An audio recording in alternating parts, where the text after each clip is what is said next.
હવે આપણે ભારિત નફાની વાત કરીએ તો ભારિત સરેરાશ નફો છે તમારે કઈ રીતે એને શોધવાનો છે એની આપણે વાત કરીએ તો જે ભારિત સરેરાશ નફો છે તો વિદ્યાર્થી મિત્રો આપણને જે બે ખાના જે છે એ આપણને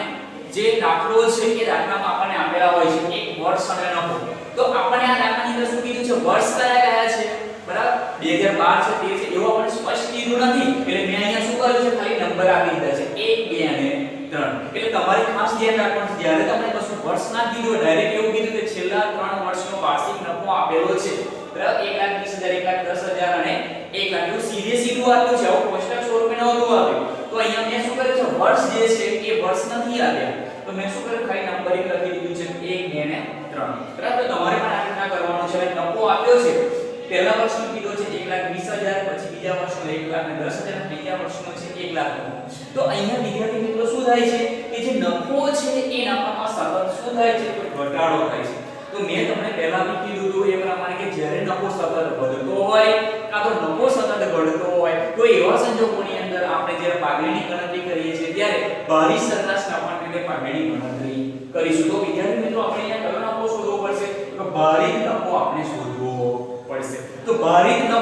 તો છે પરંતુ એને ભારિત નફો બનાવવો હોય તો એના માટે શું કરવું પડે એને આપણે ભાર આપવા પડે તો અહીંયા ભાર આપીશું 1 2 3 મેં તમને કીધું એ પ્રમાણે ભાર આપી દેવાના 1 2 અને 3 તમારે અહીંયા જો ભાર જે છે ઉલટા તમે ભાર આપો છો તો અહીંયા તમારો જવાબ ખોટો આવશે એટલે તમારે ભાર જે છે એ શું કરીશું આપણે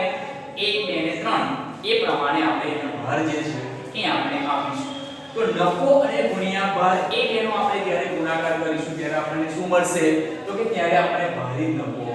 મળશે તો આ પ્રમાણે ભારિત નફો આપણે વિદ્યાર્થી મિત્રો શોધવાનો છે તો એના માટે શું કરીશું આપણે નફો છે એ નફાનો આપણે ભાર સાથેનો ગુણાકાર કરીશું તો પહેલો નફો કેટલો છે 1,20,000 તો 1,20,000 ગુણ્યા 1,20,000 ગુણ્યા 1 કરીશું એટલે કેટલા આવશે 1,20,000 એ જ પ્રમાણે બીજા વર્ષનું જોઈશું 1,10,000 ગુણ્યા 2 એટલે કેટલા આવશે તો કે 2,20,000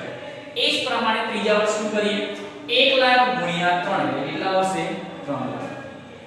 તો જ્યારે આપણે ભારિત નફો શોધીએ છીએ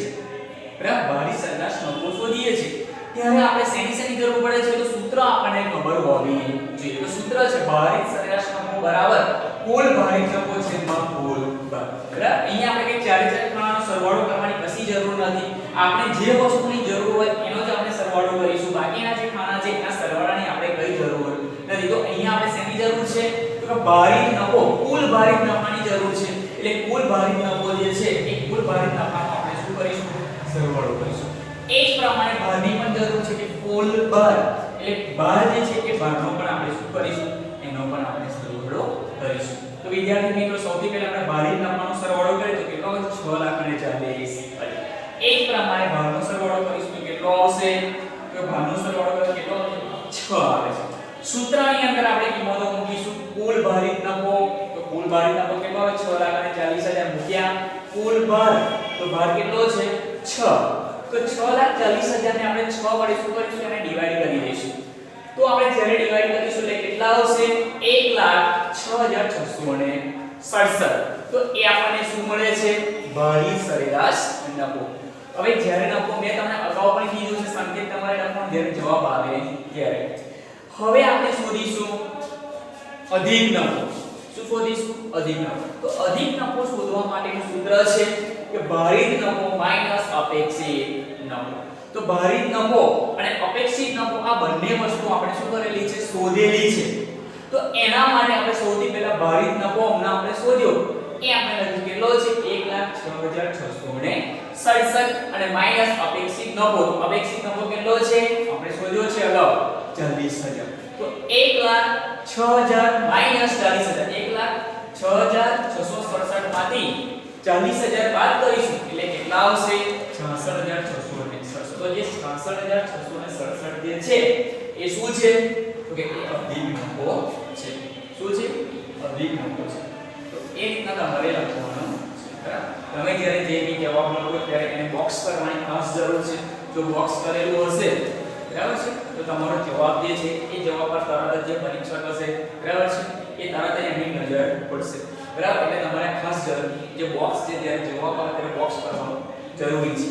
હવે આપણે પાઘડી, બરાબર પાઘડી, તો આપણે દાખલામાં કીધું છે કે અધિક નફાની બે ગણી, શું કીધું છે દાખલામાં કે અધિક નફાની બે ગણી પાઘડી ગણો. તો વિદ્યાર્થી મિત્રો આપણે જે અધિક નફો શોધ્યો અહીંયા કેટલો આવ્યો 66667 એની બે ગણી એ પાઘડી બરાબર અધિક નફો ગુણ્યા 2 લખ્યા છે એટલે બે ગણી કીધું છે એનો બે સાથે આપણે શું કરીશું ગુણાકાર કરીશું. તો 66667 ગુણ્યા 2 કરીશું એટલે આપણો જવાબ આવશે કે 1,33,334 બરાબર. તો દાખલા નંબર જે 9 છે કે 9 ની અંદર પાઘડી કેટલી આવે છે 1,33,334. આપણે અધિક નફાની રીતના જે પાઘડી છે એ પાઘડીને આપણે વિદ્યાર્થી મિત્રો આ રીતના શોધવાની છે અને સૂત્રો છે એ સૂત્ર પણ તમારે તૈયાર કરવાના છે. હવે દાખલા નંબર 10 ની વાત કરીએ છીએ જે નવી પદ્ધતિ આવે છે, નવી મેથડ છે. તો એ મેથડ ની અંદર તમારે જે પાઘડી છે પાઘડી ગણતરી તમારે કઈ રીતના કરવાની છે. તો વિદ્યાર્થી મિત્રો આ જે મેથડ છે એ મેથડ ની અંદર તમે આપણે જ્યાં સુધી ગણતા હતા એ જ પ્રમાણે બરાબર સૌથી પહેલા અપેક્ષિત નફો શોધતા હતા બરાબર છે, પછી ભારિત નફો શોધતા હતા બરાબર. ભારિત નફો શોધ્યા બાદ આપણે અહીં અધિક નફો શોધતા હતા. તો અહીંયા પણ અધિક નફો તો આપણે શું કરવાનો છે કે એને શોધવાનો જ છે બરાબર છે. તો એ શોધ્યા બાદ બરાબર અહીંયા ભારિત કીધું છે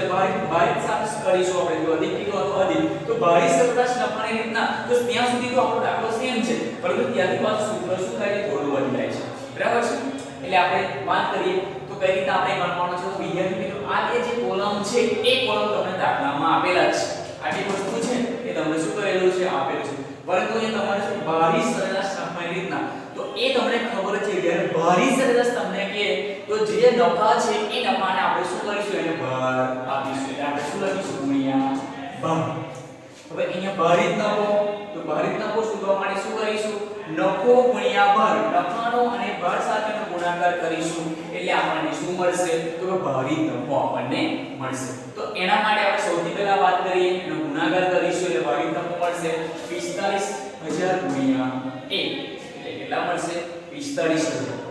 ત્યારબાદ 50000 ગુણ્યા 2 એટલે કેટલા મળશે 1 લાખ. ત્યારબાદ આગળ વધીએ 65000 ગુણ્યા 3 એટલે કેટલા 1,55,000. ત્યારબાદ 75000 ગુણ્યા 4 એટલે 3 લાખ. એ પ્રમાણે 90000 ગુણ્યા 5 એટલે 4,50,000. તો આપણે જે ભારિત નફાની રીતના જે શોધીએ છીએ તો એના માટે આપણું સૂત્ર આપણને ખબર જ છે, તમે પણ જાણો છો. તો ભારિત નફાનું જે સૂત્ર છે ભારિત સરેરાશ નફો તો કુલ ભારિત નફો ગુણ્યા છેદમાં કુલ ભાર. તો ભારિત નફાનો સરવાળો કરીશું એની સાથે સાથે કુલ ભાર જે છે એ ભારનો પણ સરવાળો કરીશું. આ બે વસ્તુની જરૂર પડશે કારણ કે આપણે શું શોધવાનું છે ભારિત સરેરાશ નફો શોધવાનું છે. તો આપણે સરવાળો કરીએ કુલ ભારિત નફો કેટલો છે 10,90,000 થઈ ગયો. કુલ ભાર તો કુલ ભાર કેટલા છે 15. તો અહીંયા આપણે 10,90,000 ને 15 વડે શું કરીશું ભાગાકાર કરીશું એટલે આપણને મળશે ભારિત નફો 72,667 બરાબર છે. તો આ રીતના ભારિત નફો સૌથી પહેલા શોધી કાઢ્યો. અહીંયા કીધું ભારિત સરેરાશ નફા એટલે મેં સૌથી પહેલા શોધ્યું ભારિત સરેરાશ નફો. પરંતુ આપણે જે સ્ટેપ બાય સ્ટેપ કઈ રીતના શોધીએ છીએ એની આપણે વાત કરીએ. તો સૌથી પહેલા રોકાઈની મૂડી શોધવાની છે. તો દાખલાની અંદર આપણે બે વસ્તુ આપેલું છે, એક કુલ મિલકતો બી આપી છે, બીજું શું આપ્યું છે કુલ દેવા. તો વિદ્યાર્થી મિત્રો સૌથી પહેલા રોકાઈની મૂડી શોધવાની છે. તો એના માટે તમારે કુલ મિલકતોમાંથી કુલ દેવા શું કરીશું બાદ. તો કુલ મિલકતો કેટલી છે 6 લાખ. દેવા કેટલા છે કુલ 1,70,000. તો 6 લાખમાંથી 1,70,000 આપણે બાદ કરીશું એટલે કેટલા આવશે 4,30,000. તો જે 4,30,000 જે આવે છે એ શું છે રોકાયેલી. શું છે રોકાયેલી. તો રોકાયેલી મૂડી મળી ગઈ. હવે આગળનું સ્ટેપ આપણે જે શીખ્યા છે એ પ્રમાણે અપેક્ષિત નફો. તો અપેક્ષિત નફો શોધવા માટેનું સૂત્ર રોકાયેલી મૂડી ગુણ્યા અપેક્ષિત વળતરનો દર. તો વિદ્યાર્થી મિત્રો આપણને અપેક્ષિત વળતરનો દર દાખલામાં આપેલો જ છે કેટલો છે 10%. તો રોકાયેલી મૂડી હમણાં જ આપણે શોધી કેટલી આવી 4,30,000 ગુણ્યા અપેક્ષિત વળતરનો દર 10% એ આપણને ઓલરેડી દાખલામાં આપેલો છે. તો 4,30,000 આપણે 10% કરીશું તો કેટલા આવશે 43,000. જે 43,000 આવે છે એ શું છે અપેક્ષિત નફો. ઘણા વિદ્યાર્થીઓ ઘણીવાર ભૂલ કરે છે, ખાલી 10 જ લખે છે, ટકા લખતા નથી બરાબર છે. તો અહીંયા ટકા જો નહીં લખ્યા હોય તો તમારો જે અપેક્ષિત નફો જે ગણેલો છે એ શું પડશે ખોટો પડશે. એટલે જે ટકા છે એ ટકા તમારે લખવા પડશે કારણ કે જો 10 લખીશું તો આપણે આની સાથેનો ગુણાકાર થઈ જશે બરાબર. એટલે ટકા લખવા ખાસ જરૂરી છે. જો ટકા લખેલા નહીં હોય તો એ દાખલો તમારો શું થશે થશે બરાબર એટલા માટે અહીંયા ટકા તમારે લખવા ફરજિયાત છે બરાબર તો 4,30,000 ના 10% કરીશું એટલે કેટલા આવશે તો કે 43,000 બરાબર 10 જ્યારે બી ટકા હોય 10% હોય તો 1 મિનિટ કાઢી તમારે સીધે સીધું લખવાનું એમાં કે 80 દર વખતે કેલ્ક્યુલેટરની આપણે વાપરવાનો નહીં કારણ કે જેમ જેમ આપણે કરીશું તો શું થશે આપણો સમય બગડશે પરંતુ આવી જે સરળ જો ગણતરી હોય તો શું કરવાની ડાયરેક્ટ આપણે ગણના 10% હોય 1 મિનિટ કરીને ડાયરેક્ટ લખી દેવાનું છે એટલે કેટલા આવશે 43 હવે શું શોધવાનું છે એની આપણે વાત કરીએ તો ભારી સરેરાશ નફો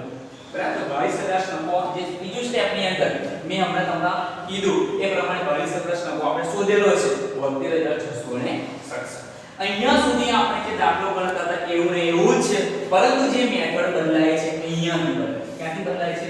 આ જગ્યાથી જે મેથડ છે એ તમારી રીત છે એ રીતે અહીંયાથી થોડી બદલાય છે એટલે નવા જે સૂત્ર છે એ નવું સૂત્ર કેટલું આવશે તો કે બે નવા સૂત્રો તમારે આ દાખલાની અંદર ઉમેરાશે તો નવા બે સૂત્રો છે મૂડીકૃત નફો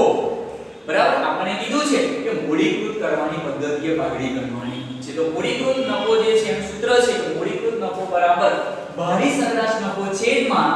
અપેક્ષિત વળતરનો દર ગુણ્યા 100 તો ભારી સરેરાશ નફો વિદ્યાર્થી મિત્રો આપણે શોધ્યો કેટલો આવ્યો તો 72,667 અપેક્ષિત વળતરનો દર છે એ દર તમને દાખલામાં આપેલો છે કેટલો છે તો કે 10% એટલે મેં અહીંયા લખ્યા છે કેટલા 10% અહીંયા પણ તમારે લખતી વખતે ખાસ ધ્યાન રાખવાનું છે કે ટકા છે તમારે કરવાનું છે જો ટકા તમારું લખેલું નહીં હોય તો જે ગણતરી છે ગણતરી તમારી ખોટી આવશે તે ટકાનું ચિહ્ન તમારે કરવાનું છે અને ગુણ્યા 100 બરાબર આનું આપણે સાદું રૂપ આપીશું બરાબર એટલે કે 72,667 ગુણ્યા 100 કરીશું અને 10% જે કરીશું એટલે કેટલો જવાબ આવશે 7,26,670 તો જે મળે છે આપણને 7,26,670 જે મળે છે એ શું છે તો કે એ મૂડીકૃત નફો છે શું મળે છે વિદ્યાર્થી મિત્રો મૂડીકૃત નફો મેં કીધું એ પ્રમાણે તમારે જે જવાબ મળે છે એને શું કરી દેવાનું છે આપણે બોક્સ કરી દઈશું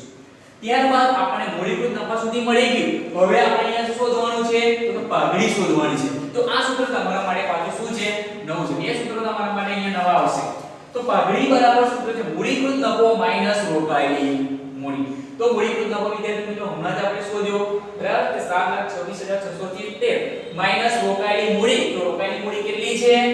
હમણાં આપણે શોધી કેટલી છે તો કે જે રોકાયેલી મૂડી છે એ રોકાયેલી મૂડી 4,30,000 તો 7,26,670 માંથી માઈનસ 4,30,000 આપણે બાદ કરીશું તો જે રકમ મળે છે એ રકમ શું કહેવાશે પાઘડી કેટલી મળે છે 2,96,670 તો વિદ્યાર્થી મિત્રો આ જે દાખલા છે એ દાખલા તમારે આ પદ્ધતિથી ગણવાના છે સ્ટેપ બાય સ્ટેપ બરાબર એક એક પદ્ધતિ તમે ગણશો એ પ્રમાણે જે નવી નવી પદ્ધતિ તમારે આવશે બરાબર હવે આ અધિક નફો જે છે બરાબર હવે ભારી સરેરાશ નફાની રીતના આપણે શીખ્યો નેક્સ્ટ લેક્ચર ની અંદર આપણે કે જે અધિક નફો છે અધિક નફાને આપણે મૂડીકૃત કરવાની જે પદ્ધતિ છે એ કઈ રીતના આપણે શીખવાનું છે એના જે અલગ અલગ જે સૂત્રો છે એના વિશે આપણે વાત કરીશું ચલો થેન્ક યુ